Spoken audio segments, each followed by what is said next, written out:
Good evening, everyone. It's good to see you. I call the hybrid in-person virtual meeting of the Wauwatosa School Board to order. It is 7:01 p.m. on Monday, March 8th, 2021. I'm in conference room C of the Fisher Building, 12121 West North Avenue, with board members participating in person and remotely via the video conferencing platform Zoom, due to active health and safety concerns associated with the ongoing COVID-19 pandemic public health emergency. We will begin with a moment of silent reflection.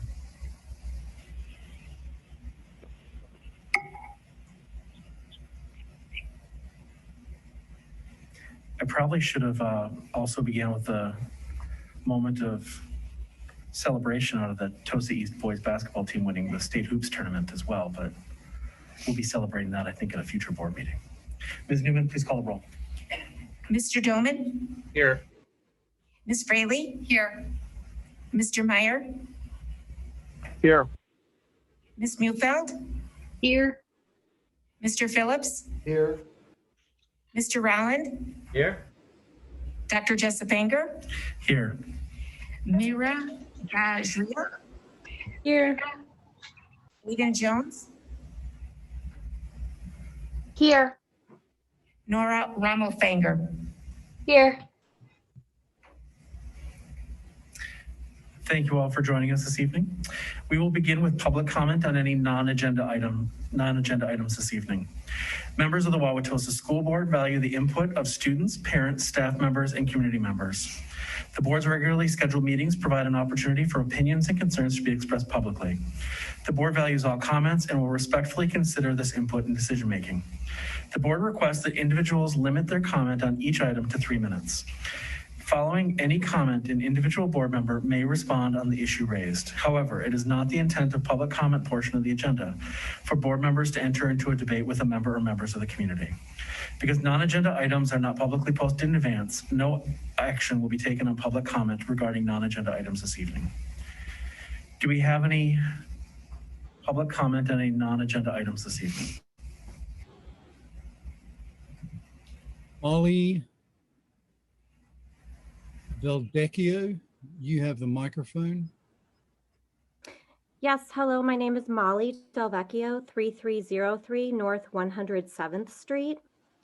As parents, there are some general rules of conduct that we strive to teach and model for our children. The vote that sent secondary students and teachers back to full in-person learning this week, 5 weeks earlier than originally planned, has led me to reflect on some of these basic maxims. Number one, follow the rules. Regardless of opinions, pandemic fatigue, and bullying letters from politicians, 6 feet is still 6 feet. The science and recommendation on physical distancing has not changed, and yet we are to blindly accept that this basic mitigation strategy is now negotiable and not necessary to follow if it gets in the way of what we want to do. Be true to your word. April 5th was the date given to teachers and students. Teachers had lessons planned, students were mentally preparing for the return, and then the date is suddenly moved up by 5 weeks. A special board meeting is called with public commentary limited to 30 minutes, which leads to my next maxim. Number 3, listen to each other. It is understandable to have boundaries around the length of time for public commentary, but 30 minutes on a decision so consequential, this vote was not a mandate. One person, one school board member could have voted differently and we would still be following CDC guidelines and the science. Number 4, don't give up. It appears we're on the home stretch, but the pandemic is not over yet. The director of the CDC said just last week, quote, "Please hear me clearly. At this level of cases with variants spreading, we stand to completely lose the hard-earned ground that we have gained. These variants are still a real threat to our people and our progress. We need to stand strong and not give up, not in the final stretch." Finally, number 5, try your best. Allowing gators and not adhering to the current proper masking recommendations of the CDC is not trying our best. At the bare minimum, we should be stepping up our masking to require 2 layers of cloth. No gators, especially at a time when we are throwing other mitigation strategies to the wind. Thank you for your time and consideration of these points. Thank you.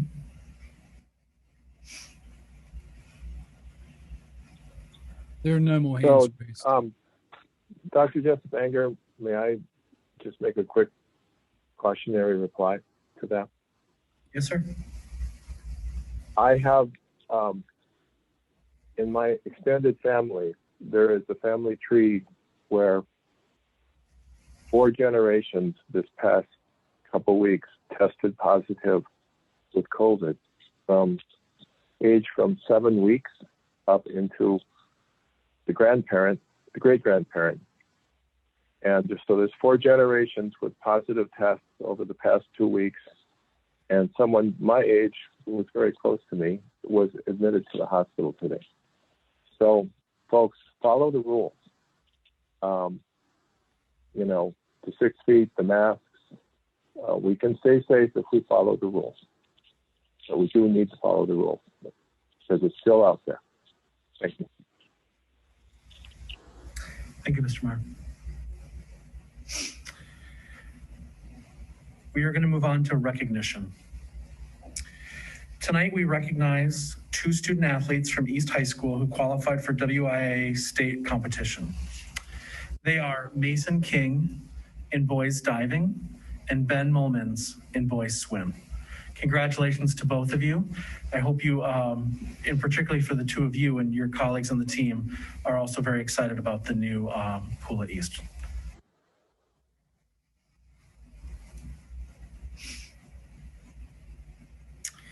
We will move into the consent agenda. Are there any items on the consent agenda which board members would like to remove for separate discussion and action?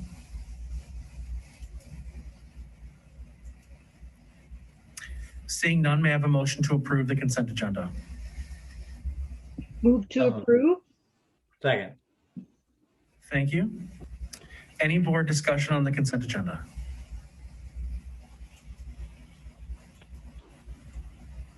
Any community comment on the consent agenda? No hands raised. Seeing none. Ms. Newman, please call the roll. Mr. Doman? Yes. Ms. Fraley? Yes. Mr. Meyer? Yes. Ms. Mufeld? Yes. Mr. Phillips? Yes. Mr. Rowland? Yes.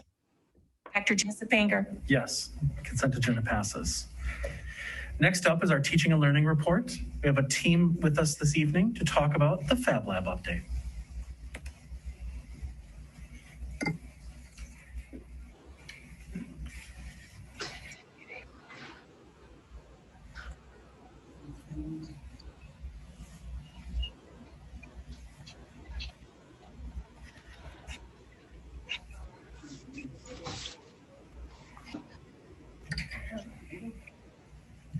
Good evening, everyone. Thank you all for having me. I also have a team present with me virtually, so I'll introduce them in just a couple of minutes.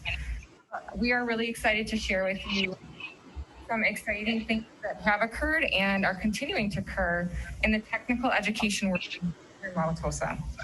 My name is Tina Cook. I am the Secondary Innovation Specialist for the Wauwatosa School District.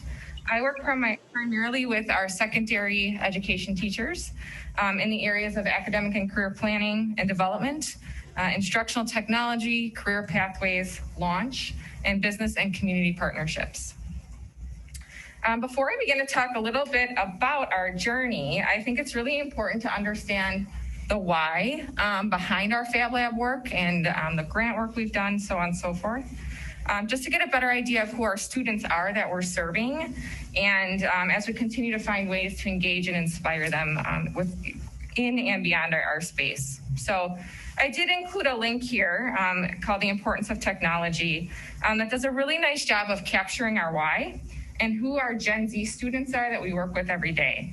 It also talks a lot about the role of technology that it plays with what's going on now and even in our future.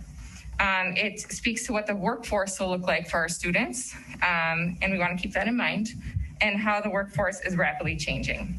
So just a couple of quotes that I'd like to share with you tonight before we talk a little bit about our work. A recent World Economic Forum report found that more than 42% of all jobs will change significantly by 2022, which is very soon, placing greater emphasis on data analytics, design thinking, and complex problem solving.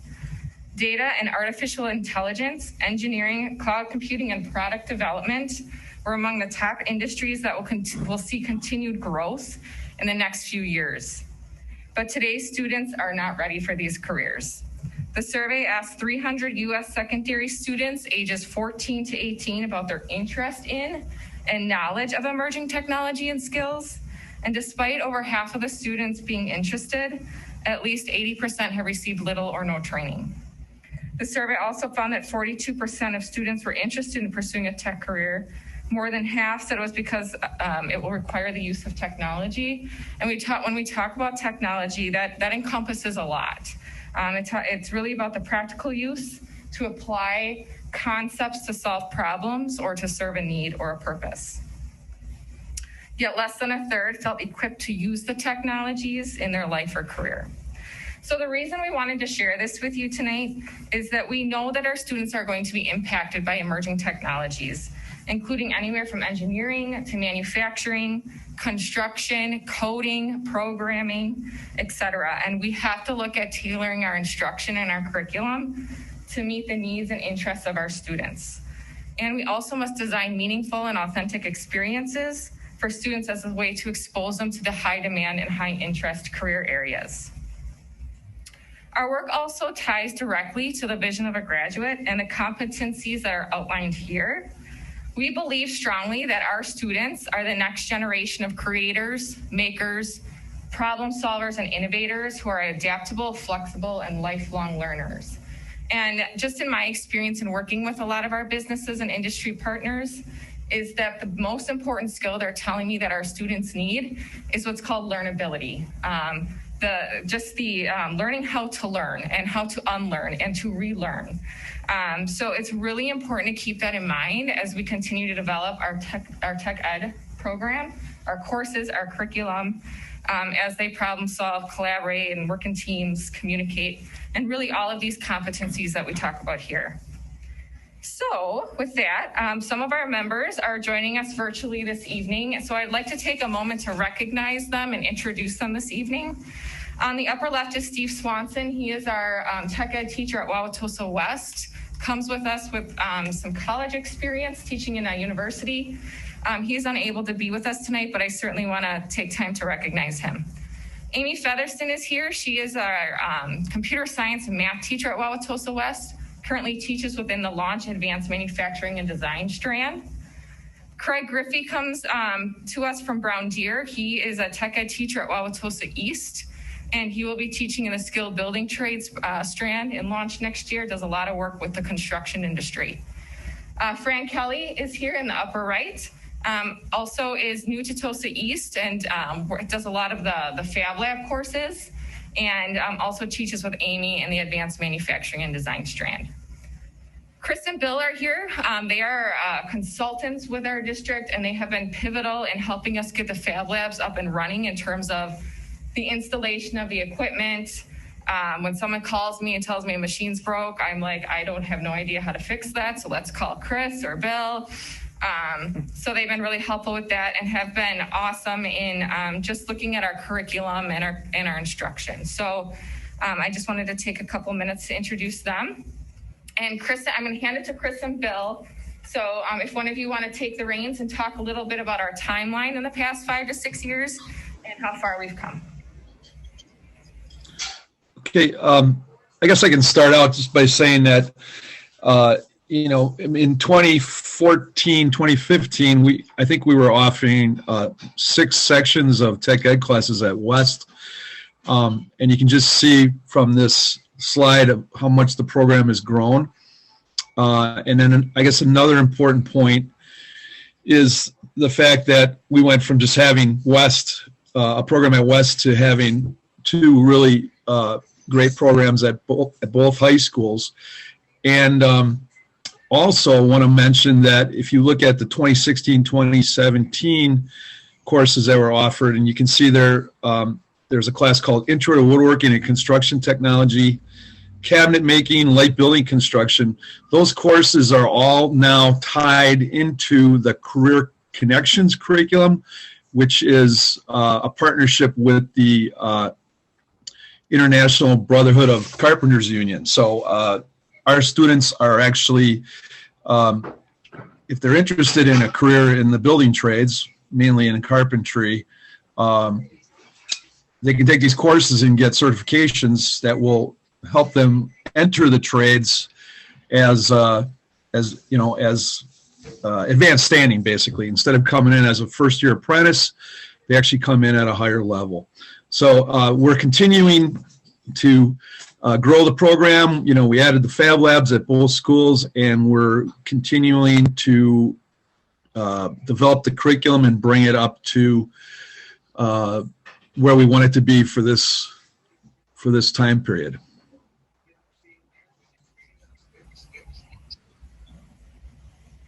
Awesome. So into the grant work slide, we've done a lot of work starting back in the 2014 year of planning. Mr. Hanley is not here with us this evening, but he was instrumental in assisting myself when we went after our largest grant back in that time period, where in that timeline we were in the planning stages of what was going to happen at West, specifically around manufacturing. So we started planning in that time window. The awards on these grants typically are going to be an academic year ahead from the planning purposes, and then we write in the fall typically. It was a large grant. If any of you that were available for the grand opening and then the ceremony we did at West for the manufacturing facility, that would be the area, and we'll have pictures in future slides here, but on the essentially on the south side of the facility. And we brought a very robust and diverse team together to write this grant. We needed a number of supporting letters from not only higher education, but also private industry that believed in what we were looking to do for our students, that we'd have pipeline alignment to real world needs and jobs. So we're super proud of the grant we wrote originally with the DWD under the Fast Forward umbrella.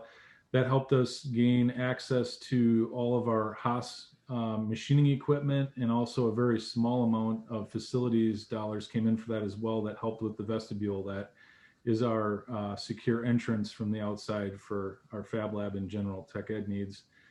We also, in the early stages, had donations from Briggs & Stratton, which have happened typically, I believe, every year up until this year, which is awesome. We also have participated with the WEDC in what's called their Fab Lab Grant. So as you can see on this slide, we've done roughly about $25,000 each year through the WEDC. We have a pending grant this year. I'm confident that we will win again this year for the third year in a row. So that'll give us a year off next year. The WEDC actually, when you're a 3-year winner, you get a year off to let some others come to the table.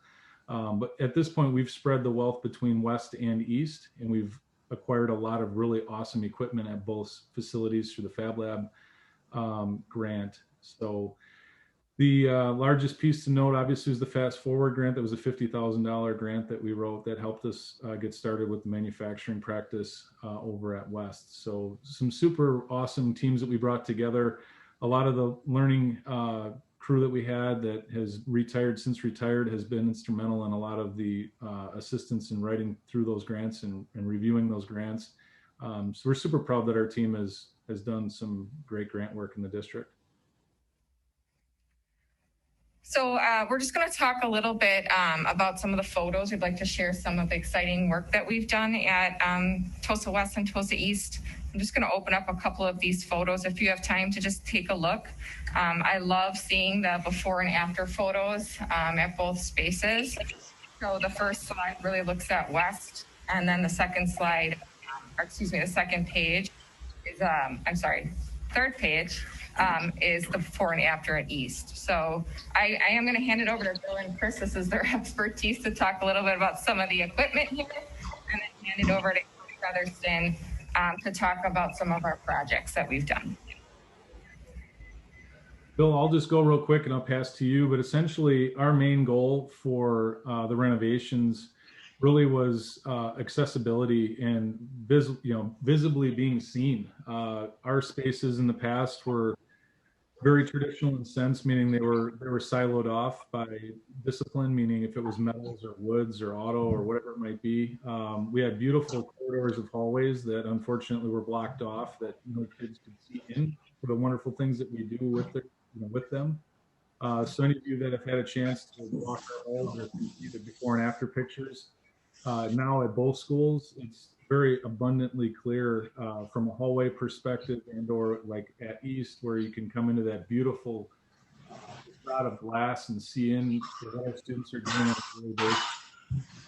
It's really upfront and very easy for students to see opportunities as opposed to us being working in isolation. So that was a huge part of that before and after piece that I'm super proud of on the facilities. And this is Bill. Yeah, I'd just like to add that, a lot of the equipment that we were able to acquire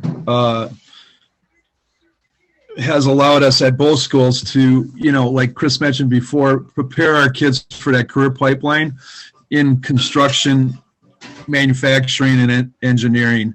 And then when I say manufacturing, I'm talking about advanced manufacturing as well.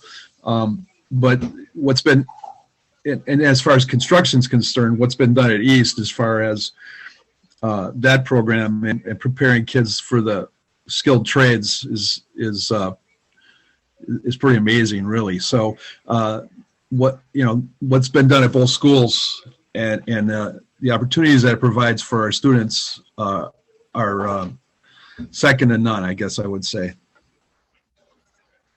Thank you, Bill and Chris. Amy, would you mind talking a little bit about some of the projects that we have done within the spaces at Wauwatosa West? Certainly. The amount of technology that we have really allows us to plan some great projects with the kids.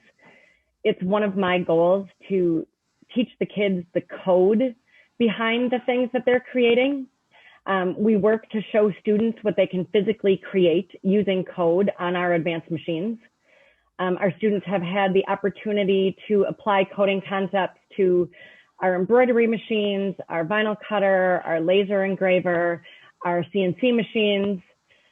They were able to work with Cranky Al's and actually create donut cutters for Cranky Al's that Cranky Al's then used for Mother's Day last year.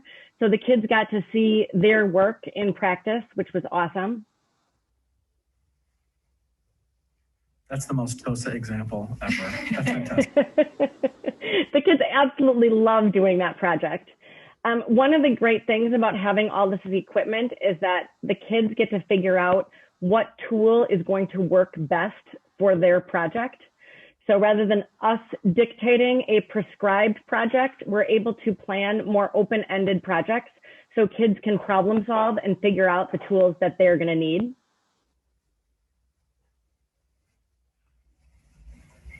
This was from our grand opening last year. We had the opportunity to showcase the projects that the kids that were doing and bring in a number of community members so that the students were beyond excited to share what they were doing in this space.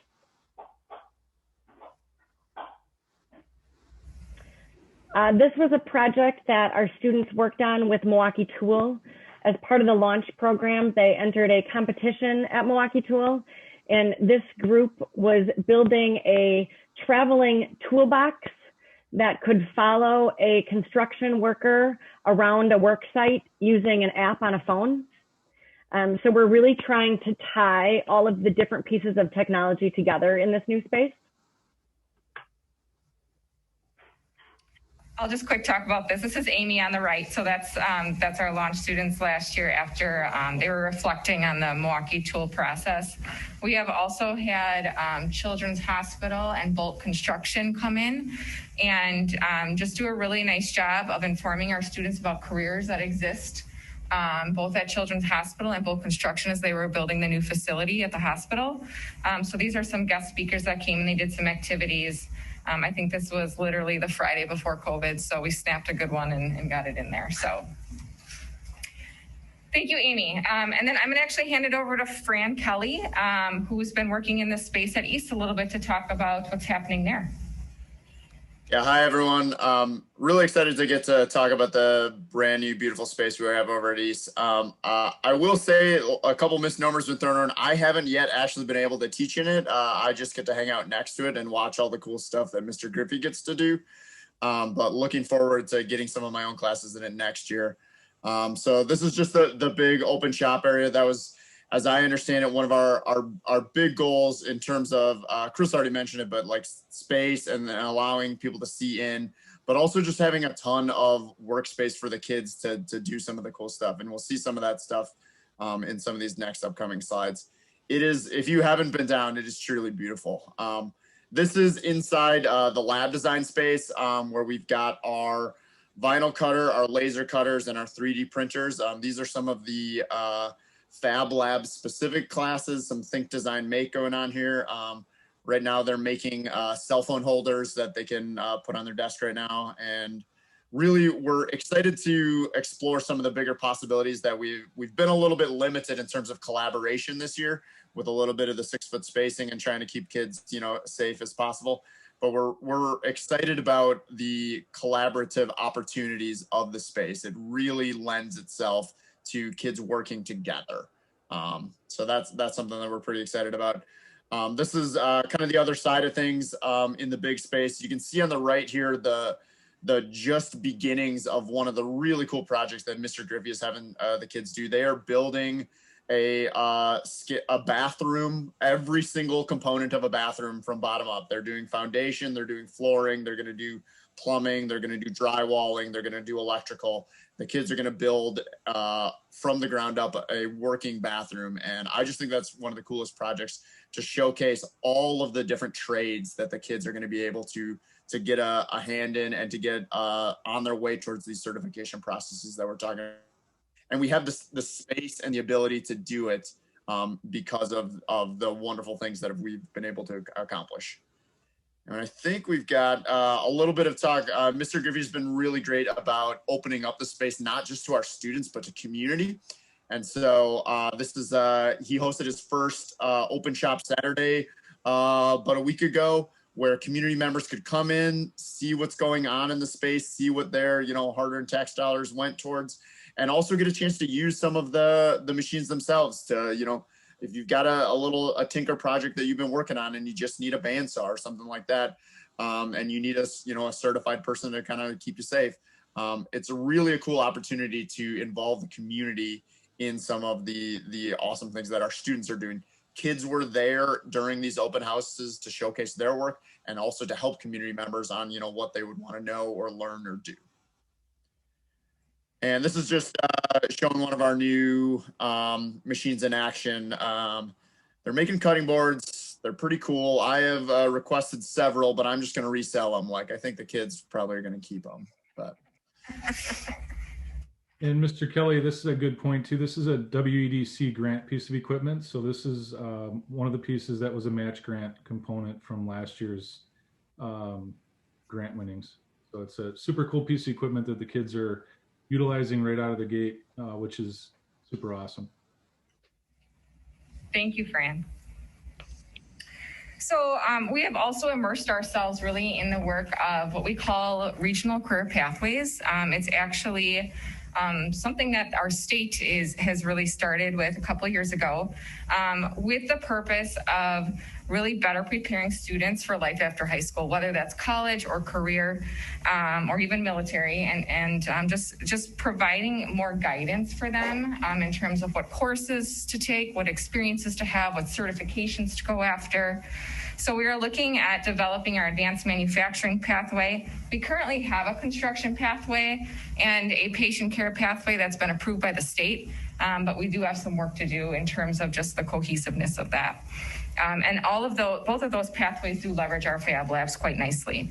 And certifications, as mentioned, I think Chris and Bill mentioned this, and credentials are becoming more and more important, especially in our virtual world, where students can go on something like Coursera or LinkedIn Learning and find different ways to gain the skills that our industry is looking for.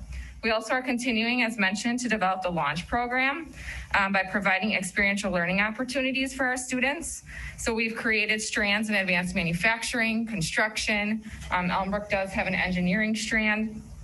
And so, of course, we're looking at other ways that we can meet the needs of students as well through coding and programming. And Amy and Fran, as a reminder, do teach in that advanced manufacturing strand. And then Craig Griffey will teach in the skilled building trades strand with Janine Bergruen, who is a math teacher at Wauwatosa West. We know that industry partnerships are crucial to exposing students to the businesses and organizations in our region, as well as ensuring students are well equipped with the necessary skills to be successful. And what we're seeing is that most recently, a lot of our students are going to school or going to college after high school and not coming back. So a lot of them go to the coasts and don't come back to Milwaukee. And we're doing our best to keep them here by exposing them to all the opportunities that exist around here. So these are just some of these partnerships have been developed within Launch. Some of them have been developed outside of Launch. We also have a youth apprenticeship program that we collaborate with West Dallas, West Milwaukee on. And so these are some of the companies we work with within our youth apprenticeship program as well. So lastly, as we wrap up, we thought it was really important to share some future goals with you that we are always looking at this driving question as we continue to engage our students in this type of work. So how do we continue to leverage the Fab Lab to inspire our students to pursue careers in tech and technology? Again, we're talking manufacturing, engineering, construction, even that programming and coding that Amy referred to, and make sure that students have the skills that our industries are looking for after they leave us. So we set 5 goals. Number 1, we want to increase the diversity of students interested in manufacturing, engineering, technology, and construction, and leveraging the Fab Labs to do that. And also just to say that we are also looking at underrepresented students. So we know that a lot of females don't go into manufacturing or construction. So what are we doing to tap those ladies to say, have you thought about this type of career before? We are always looking at the M7. I'm not sure if anyone's familiar with that. That's really looking at what are the hot industries or high demand industries in Milwaukee, and making sure that we are designing experiences, designing strands that meet the needs of what our region is looking for. And of course, ensuring equitable access to all of our students. Continuing to develop clear pathways for students.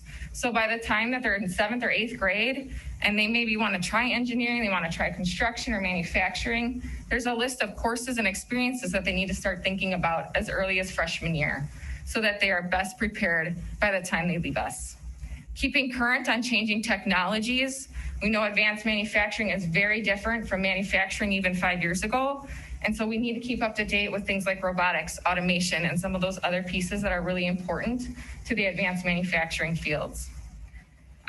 Expanding our work-based and experiential learning opportunities, getting our students out working with our partners, getting them out job shadowing, getting them in some of our programs like Launch and dual enrollment, mentorships, internships, GPS. We have so many. I always tell kids there's something for everybody. And so how can we get students involved in some of those as they look towards those careers in tech? And expanding our partnerships. That's a process, always evolving. And so looking at developing advisory boards, Steve Swanson will be leading our Advanced Manufacturing Advisory Board, where we bring in industry and say, and ask, what are you looking for? How can we keep current? And Craig Griffey will be leading our construction advisory. And then, of course, community involvement. So how do we continue to invite our community in? And Craig Griffey's doing a great job with that at East, just hosting one Saturday a month for 2 hours. Come out, check the space, come make something with us, bring your kids, just so that they can see all the awesome work that our teachers are doing. So just want to give one more shout out to our awesome teachers who just work so hard to provide these experiences for our students. And if I can just add a couple of things. First of all, thank you to you and all the teachers and everybody involved in this. It was it wasn't that long ago when the conversations, in particular at East, were what are we going to do with this space and what are we going to turn it into? This is probably one of the biggest turnarounds of a program that we've had, where we have new teachers because we have student interest. And like I said, it wasn't too long ago where there were no classes at East, and those rooms were going to be turned into something other than tech ed spaces. And the tech ed rooms at West were only being used a couple hours a day. So This is great work and great for the kids that have an interest and desire to go into these programs. So thank you. Thank you, Dr. Riddle. But yeah, just in conclusion, I just put a quote up there that stuck out in that same article as well, is that we know jobs are going to be changing. That article is actually from September, so it's very, very new. And they're going to be changing with artificial intelligence, automation, robotics, and they're going to need those skills to be successful in those careers. So we have to start thinking ahead, and how are we going to get those how are we going to ensure that students get those skills as early as possible. Thank you. Members of the board, questions or comments? Yes, I have a question and a clarification comment. First, please, the open house for the community on Saturday, is that a permanent arrangement? And I hope it is. And if it is, how would a community member find out about participating? And even I think maybe to have a recreation department sign up for things so the community can see what good use we're making of these facilities and things. What can you say about that? And then after that, I'll have a comment, please. You know, I can take that question if you don't mind. Sure. Awesome. So that's a great question. Mr. Griffey did work with everyone from Fisher down on this from a liability perspective through marketing. So it did go out on our social networks. It is done through our recreation department. So it's a great collaboration with the rec department and our leadership at the building. So that QR code runs all of the COVID protocol, and the signups are actually managed through the rec department. We anticipate that program to grow without a doubt. So right now it's focused two ways. One, kind of an easy open house. The second is going to be if anybody has had their children to like a Home Depot on a Saturday years back where they were making calendars and different kind of arts and crafts experiences. That was kind of the premise of what we're looking to do, is to have equipment and students engaging with the equipment in the space on Saturdays, which will be ongoing. And we have a desire to see this flipping between East and West. So both schools will share this type of open access. So if a community member was interested in visiting on a Saturday morning, would they call the rec department? Is that how they do it? Yeah, my understanding is the rec department will run this and organize it. It also goes out with our social media blast as well. But I will do this, Mr. Meyer. I will tomorrow I'll just follow up with all those involved just to make sure that we have, you know, our net casted as wide as possible to make sure everyone in the community is aware of this. Okay. We just run it 2 weeks ago, so we're a little, you know, we're crawling before we're running. But I will promise you we'll have the word out as quick as possible, and then we'll probably have the next problem is how do we accommodate all that interest and make sure that we can have as many people in there safely at one time. Oh, that's great. And then my comment, and I say this from a perspective that like I am well known for putting my foot in my mouth over the years and being misunderstood. So empathizing with what I'm about to say here. Of course, our teachers are not making stuff and selling it for personal gain. That was a joke. And but boy, it sure would be nice to make stuff and maybe use it for a fundraiser or something like that, you know, for, you know, charitable causes or help students or something like that. So just to put that clarification out there for the community, speaking as a veteran foot in mouth person who has appreciated people clarifying things that I've said over the years. So thank you very much. Mr. Meyer, I want to just comment. I was actually able to attend 2 Saturdays ago and had a great conversation with a family, a TOSA family who had, the husband had taken tech ed classes in the 80s and was just mesmerized by the space. So it's just a fantastic spot. And there was a kind of a great little hum of activity and students were doing stuff. And so I've driven past it for the last several months. And so it was a neat opportunity to kind of walk around and get a sense of kind of what's going on.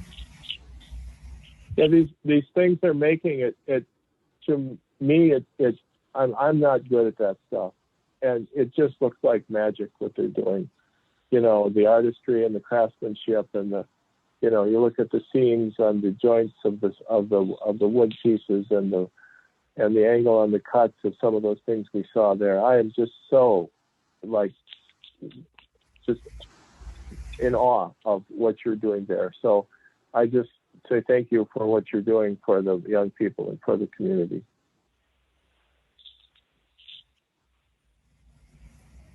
Ms. Fraley. A couple of things I just wanted to react to. One, thank you all of you for being here virtually and in person.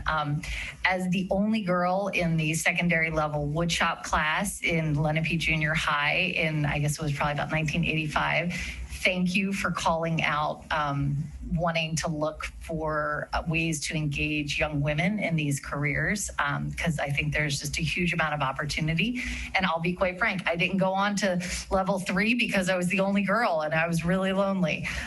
So shout out to Mr. Miller, who gave me a great experience. And that takes me to part 2, which is my older 2 kids weren't aware of these opportunities. And my youngest, after sort of hearing you talk about this in the past about the launch program, I sort of put my husband on it and said, your job is to attend the open house and listen and check out the flyer. And he left your presentation so impressed.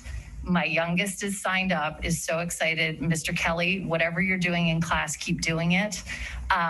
Because the project and the ability to do something that feels very real life is so inspiring for kids. And I appreciate, Dr. Erdl, you're calling out us being able to really bring life back into something. It just makes me think of how sometimes we're our own worst enemy in terms of thinking that something has nothing left in it. And now we look at this space, 6 years later, and we've got hundreds of kids in there. And to Mr. Meyer's point, opportunities for the community to be engaging. And it honestly, these are the moments where I look at this district and say, we are doing great stuff. We have to be doing it at this level across the board. So thank you for all the energy and for giving our kids these opportunities. It's really exciting. Awesome. Other comments and questions from the board? I can go quickly. To build on what Mr. Meyer had said, yeah, I think the rec department, there's such opportunity there to have that be a regular piece of this program. It just seems like there's huge opportunity there, especially to the point about how do we create more, more of a feeder experience into these classes. That just seems like the right thing to do. So keep going on that.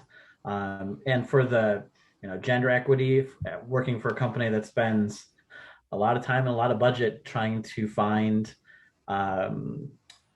women engineers, coders, data scientists, etc.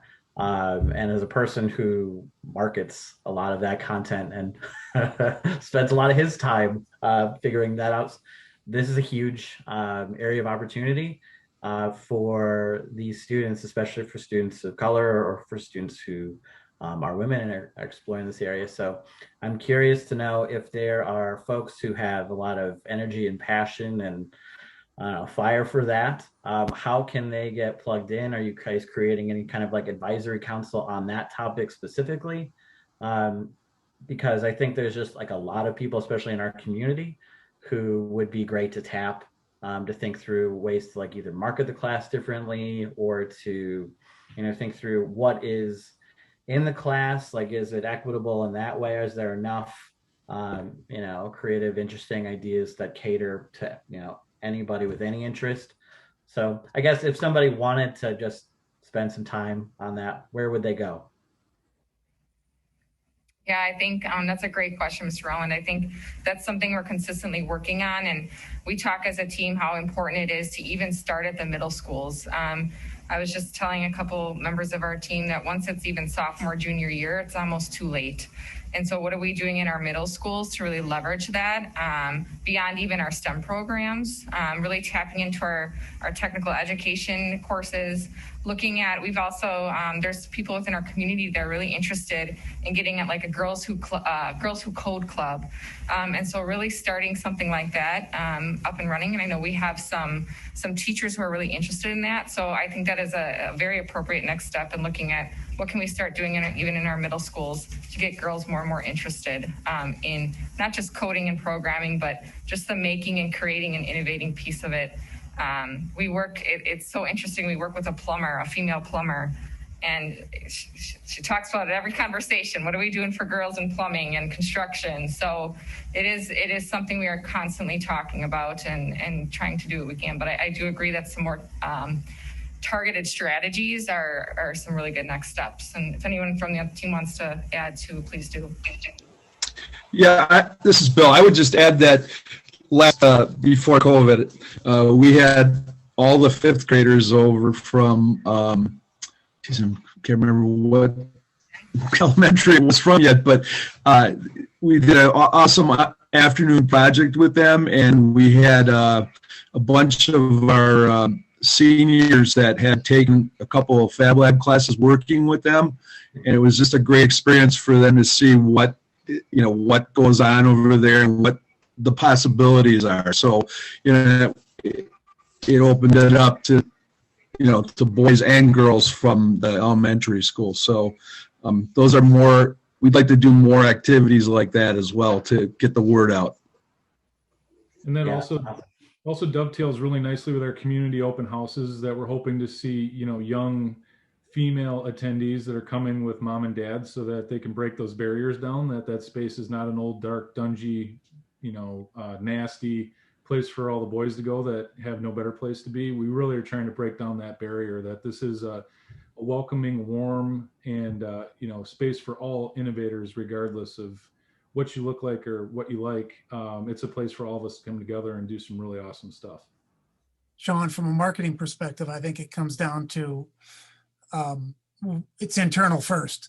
We got to make sure all of our teachers are talking about it and really understand what's going on in those courses and those classes and the advantages, and then our counselors and our administrators too.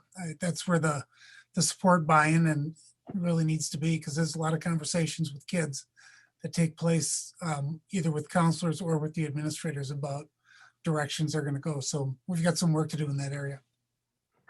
Yeah, I think my only follow-up comment, and I'll let it go. I probably won't let it go, but I'll let it go for tonight, is just with those classes and with those opportunities, just to be mindful of like the product and is it relevant, for a girl or for a guy, you know what I mean? And I honestly can't come up with an example that doesn't make me sound like just a complete jerk, but you know what I'm talking about. Something that I really can't think of an example that doesn't make me sound like a jerk. So you guys get the gist of what I'm talking about. Something that's relevant, and it doesn't feel like an irrelevant experience for somebody else, if that makes sense.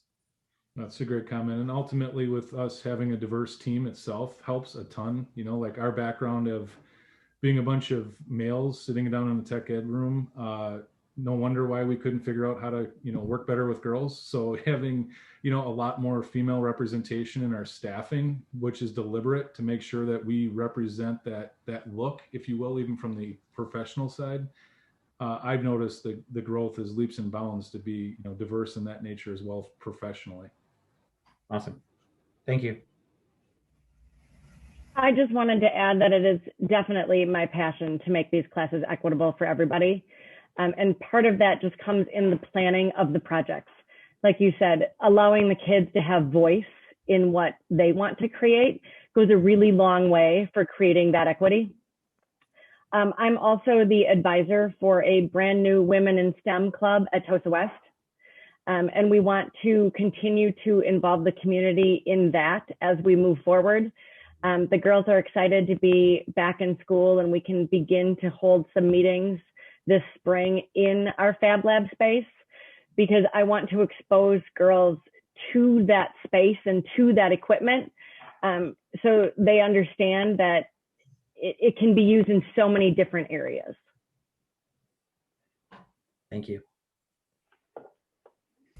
Well, I had the pleasure to be at West High School a few times. I haven't been to the Fab Lab at East yet, so I plan to be going, and hopefully very soon.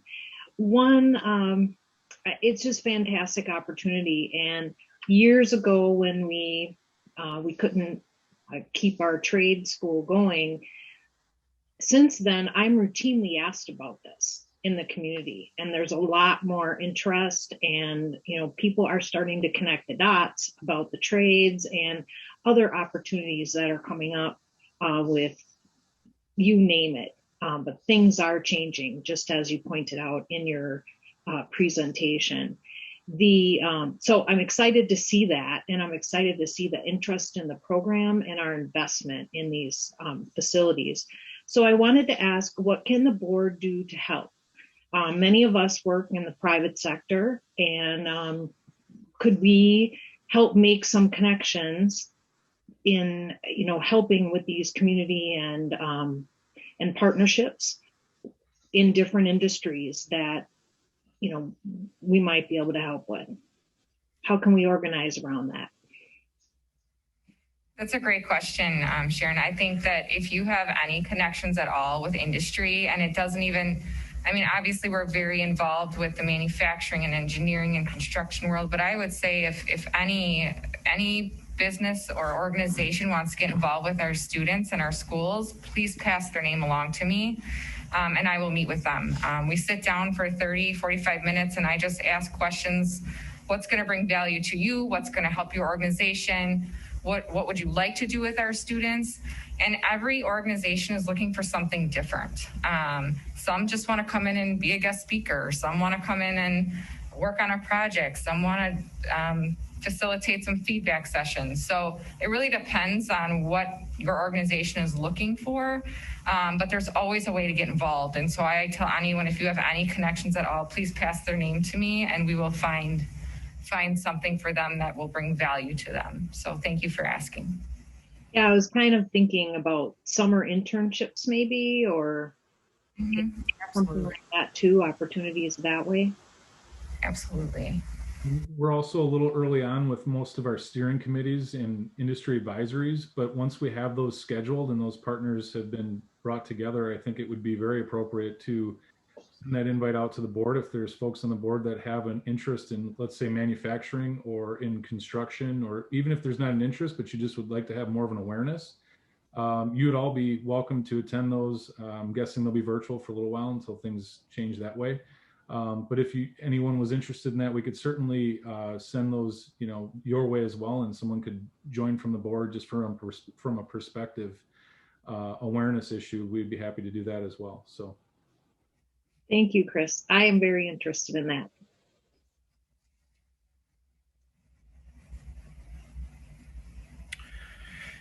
Any final questions or comments from the board? I would just like to thank everyone for the presentation tonight, and just really excited about this program. I think it's a great offering to our students.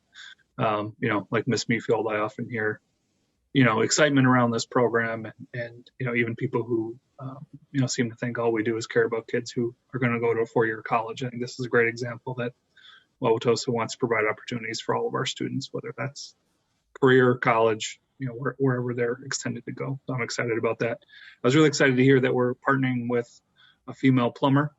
It's great that the girls and see someone that looks like them doing this work. So just encourage us, if we're not, to really find people of color in the trades who can come in and help us too, because it's just as important for those students to see someone that looks like them in the schools doing this work. And certainly there's plenty of that in the Milwaukee area. So if we're not, I hope that we're reaching out to some of those people to get them in our schools too, because just like teachers of color, it's important that we have people of color that do this work, that our students can do it, can see themselves doing it. So appreciate the work and hope we can keep moving forward with that. So thank you for everything.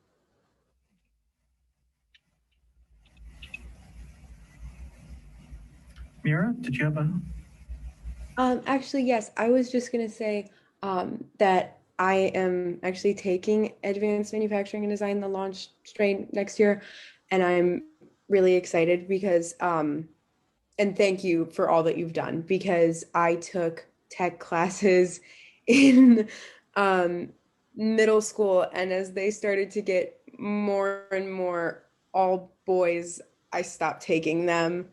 And so when the opportunity for this came back up this year, and last year, I was so excited for it because I still do have a really big interest in tech. So thank you for all that you guys have done. And I can tell you from a student perspective, it's working at the schools. Kids are excited to do things like this, and they're excited about the prospect. So thank you. We'll be tapping you a lot next year, Mira. Thank you. Awesome. Thank you all for all your work. I'm going to check to see if there's any community comment on this one or questions. There are no hands raised. Thank you for all your work on this. Thank you. Love to see the whole team here and the level of excitement too. Absolutely. Yeah. Awesome. We are next going to move into the superintendent search update with Ms. Riley. Okay. So as you all know, you got an update last Friday for the board and for the community in terms of where we are with the search. So there's two big areas where we're focusing our time right now. The first is recruitment. The recruitment is both national and local. So we have lots of postings that are up in all of your primary sources. And then there's a lot of targeted recruitment going on. So folks that have been successful, where we're doing actual outreach to folks, even if they haven't expressed interest, to sort of make sure they know about the opening, et cetera. And to date, we've got 14 applicants already, which the search firm is thinking will be about a third of maybe what we'll end up with when the search closes at the end of March. Of those 14 applicants, 7 are in-state and 7 are out-of-state, and about 3/4 are men and 1/4 are women. So that's where we are in terms of the diversity of the pool right now. Also wanted to point out that the recruitment for us is, like I was sort of saying, goes beyond just the postings. And we know from any kind of recruitment that word of mouth is obviously the best. So my colleagues joke that anytime I'm on a call, I'm always sort of putting out there, if anybody knows anyone who would be really great in Wisconsin, we got a job opening. And I say that kiddingly and also seriously, in that you don't know who people know. So I would encourage board members, I would encourage folks in the community. You never know who is maybe happy in their role, but looking to move back home to Wisconsin to be closer to family, or looking to make that last move in their career, or looking to take that step up to a slightly larger district. As you heard our search firm talk to us about, we have a really great district in terms of size, in terms of breadth of programming, et cetera. So it really is a great opportunity, and we're excited to see the number of applicants grow over the next several weeks. The second thing I wanted to give you a little bit of an update on is what I would sort of call our listening campaign. Really wanting to make sure that we are hearing from all of our stakeholders in terms of what it is they think is going well, what they want to make sure we're thinking about differently moving forward. We've had over 750 surveys returned already, which the search firm will tell you is a lot. I'd love to see that number be even higher, just so that everyone who wants to share their voice has had the opportunity to do so. Of that number, about 55% are families in the district that have given feedback. About 23% are school or district employees, so teachers, principals, district staff, et cetera. 16% are students, and I can't tell you how happy that number makes me. Parents, if you've completed the survey, ask your child if they have. If they're a secondary student, they should have received a link to that survey. 5% are from the community, and then 1% are other. We are looking at those numbers also in the breakdowns in terms of subgroups to ensure that we can do targeted outreach, to ensure that we really are seeing a response in terms of feedback that mirrors our student population, that mirrors our families and communities, so that we make sure that the profile that is put together really does capture the voice of Wauwatosa and not just a subset of Wauwatosa. The other part of how we're doing listening are the focus groups. And so a big thank you to the over 160 people that reached out to express interest in participating in the focus groups. We took the approach that the search firm suggested in that we seeded part of the groups, and then we did polls of names to fill in the rest of the groups. That allowed us to ensure that there was diversity in the groups in terms of schools or areas, gender, things like that. Folks who have provided us with constructive criticism over the years, trying to make sure that we were getting multiple points of view, not just people who have agreed and been cheerleaders for the district. And then the other seats, if you will, that we seated were by using a random number generator. So we would say, okay, we've got 5 seats to fill in this this particular group. Pull a number through the random generator, look down, see if that person is available. They got invitations. So while not everybody who expressed interest in the focus groups has been able to be invited, I would encourage you to make sure that you complete the survey if you didn't get a chance to participate in the focus groups. Let's see what else. The other 2 things I would just say that I want to make sure I say publicly are a huge thank you to Mary Newman and Sarah Fertitta, who have really done an extraordinary amount of work. Putting together these focus groups and coordinating was all done on top of all of their other work, and definitely took longer than I think that Mary and I anticipated. And thank you to Kristen and Therese and all the other folks in the district who weighed in, school administrators, to help us ensure that we were getting good representation from all different schools, from all levels of teachers, all types of school district employees. We really want to make sure that everyone is being heard, whether you're happy with how things are going or you're frustrated with how things are going. That information is going to help us create a better sort of window into what it is that we want to make sure we are prioritizing when we get to those final parts of the search. You can expect those updates every Friday in terms of how the process is going. And school board members, if there is additional information that you'd like to make sure we're including, please raise it up now or let myself or Dr. Linehan or Dr. DeClotz know. And that's it. Thank you, Ms. Fraley. Big thank you to you. This is a big, heavy lift, and your communication and leadership in this is greatly appreciated. No problem. Questions or comments from the board? Any community questions or comments on the side? There are no hands raised. We have one in the room.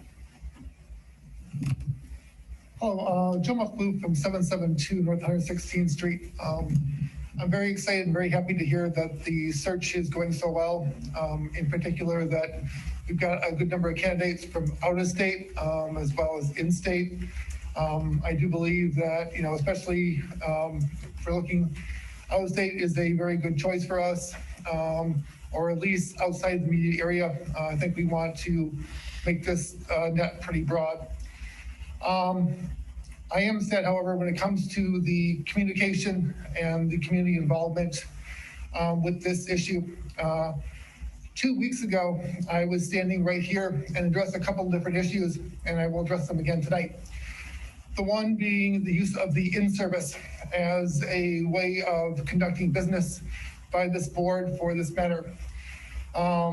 It is simply seems to be a way of preventing community comment on the issue, and also hand-haze the board itself from making decisions and voting during those meetings. If anything, they should be calling special meetings and be posting accordingly. And that brings me to my second comment as far as that's concerned. The posting and notification to the community, and especially to school families. I addressed again this issue last time, noting the fact that these meetings are simply just slapped onto the district website and are not sent emails to school families regarding that they're taking place. At that time, Mr. Meyer even agreed with me that we should be using all our methods to communicate out the fact that these meetings are taking place. I know that the board can very, very easily send out emails to all school families after every decision that's been made regarding continuation of various school methods or Dr. Erdo's retirement.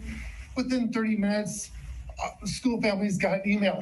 Yet when it comes to this matter, we do not have that notification that these meetings are taking place. What is even worse is the in-services, the last couple in-services have not been posted to the website for viewing. It's been general practice that these meetings are posted through Tosa Media so that people that don't view them can see them. Unfortunately, for some reason, the past two meetings have not been posted. I would request that those two meetings get immediately posted to the website so people can view them. We need to do a better job of communicating with our families. 30 seconds. Please. So please open this up a little bit further for communication and knowledge and community involvement for the search. It is a very important thing for all school families. Thank you.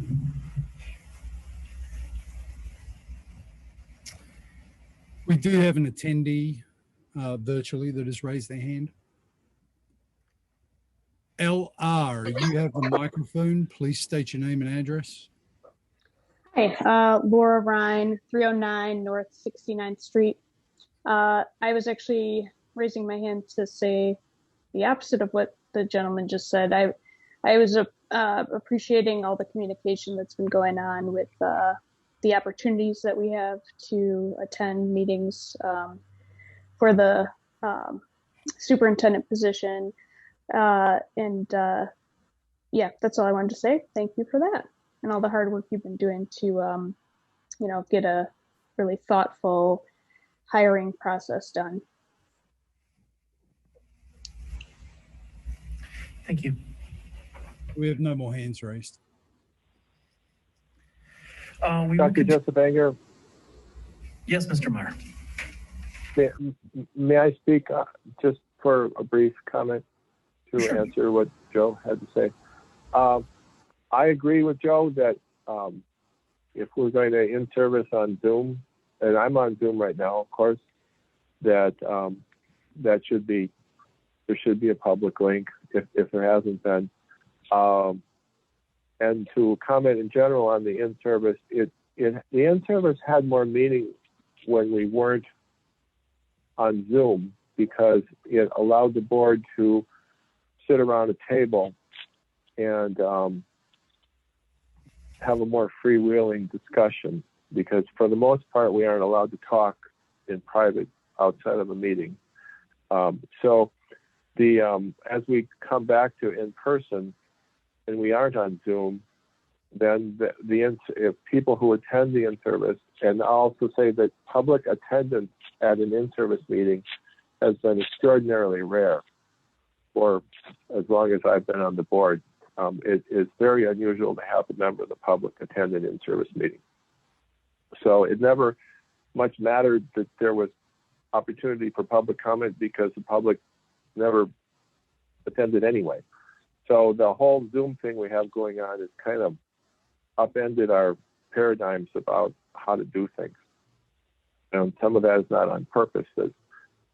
It's clunky, but it's just so new with how we're doing this that it's not, I don't think it's by design to not let the public see what's happening. It's just that we aren't used to operating this way with in-service on Zoom. Although it's been a year, right, we should be better at it by now. So, but to, again, to agree with Joe's point about public Zoom accessibility for our in-service meetings, I think that would be a good idea.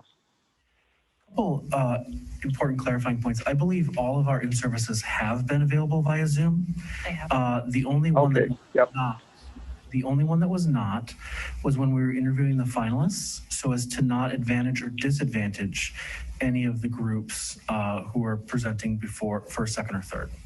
And that was a discussion that we had with legal counsel, that we still were, anyone could come to the room, but all in-services have been available for folks to watch in real time on Zoom. All the dates, I believe, have been shared at this point and are publicly available for all the meetings, when we'll be in closed session, why we'll be in closed session. And everything has been kind of shared out with the community already and will continue to be shared. So the rhetoric around a closed process, I reject.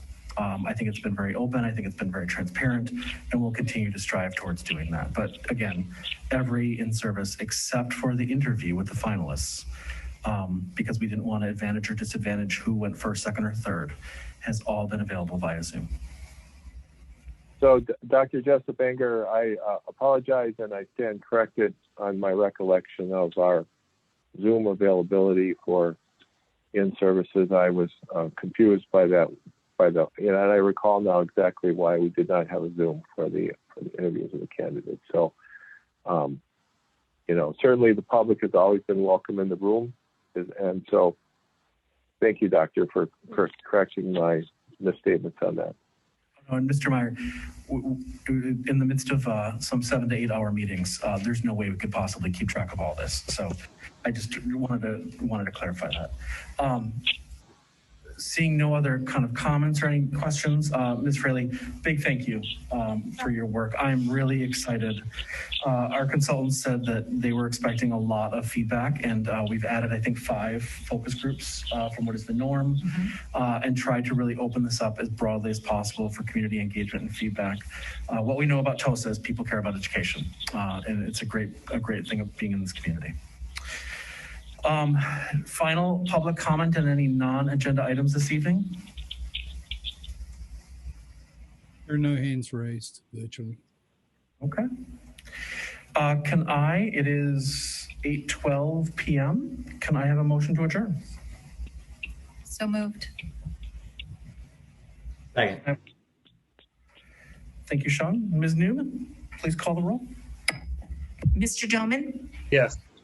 Ms. Fraley, Yes. Mr. Meyer, Yes. Ms. Mufeld, Yes. Mr. Phillips, Yes. Mr. Rowland, Yes. Dr. Jessup Banger. Yes, and congratulations again to the TOSA East boys. Have a great night, everybody. Good night. Bye.